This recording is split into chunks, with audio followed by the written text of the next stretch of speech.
মানুষ ব্যর্থ হয় কেন জানেন? মানুষ ব্যর্থ হয় কারণ মানুষ ভাবে সে কখনো সফল হতে পারবে না। মানুষের ব্যর্থতা মূলত তার মস্তিষ্কে থাকে। আমরা কোনো কাজ শুরুর আগেই আমরা ভাবি যে আমরা কাজটা করতে পারবো না, আমরা ভয় পাই। তাছাড়াও আমাদের সমাজ ব্যবস্থা এমন, কেউ কোনো কাজ শুরু করলে আশেপাশে থেকে মানুষ তাকে অনুপ্রেরণা দেওয়া তো দূরে থাক, বরং তাকে তিরস্কার করে, তাকে ডিমোটিভেট করে, যাতে করে সে কাজটা ঠিকঠাক মতো করতে পারে না। আর আমরাও এমন, কেউ আমাদের যদি অনুপ্রেরণা না দিয়ে তিরস্কার করে, যদি আমাদেরকে বলে তুমি এই কাজটা করতে পারবে না, তাহলে আমরা তাদের কথা মেনে নিয়ে আমরা কাজটা করা থেকে বিরত থাকি। আমরা ভাবি না না এটা আমি পারবো না, আমি এটা থেকে দূরে থাকি।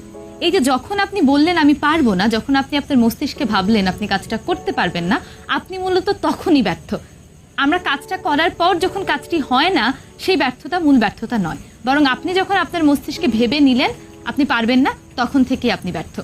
কিন্তু আপনি যদি অন্য কারো কথা কানে না নিয়ে আপনি সফল হবেন কি হবেন না এই কথা মাথা থেকে ঝেড়ে ফেলে দিয়ে শুধু আপনার কাজের দিকে ফোকাস করেন, তাহলে একটা সময় পর দেখবেন আপনি সফল হবেন।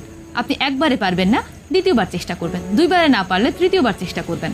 তারপর একটা সময় পরে গিয়ে কিন্তু আপনি অবশ্যই সফল হবেন।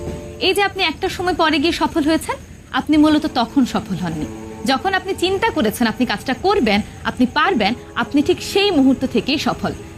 তাই সফল হওয়ার পূর্ব শর্ত হলো আপনাকে নিজের মনের মধ্যে, আপনাকে নিজের মস্তিষ্কের মধ্যে এই জিনিসটা ধারণ করতে হবে যে হ্যাঁ আপনি সফল হবেন। তার জন্য আপনাকে কাজটা চালিয়ে যেতে হবে, অন্যের কথায় কান দিলে হবে না। তাই আজ থেকেই, না এখন থেকেই এই পদ্ধতিটা ফলো করা শুরু করুন।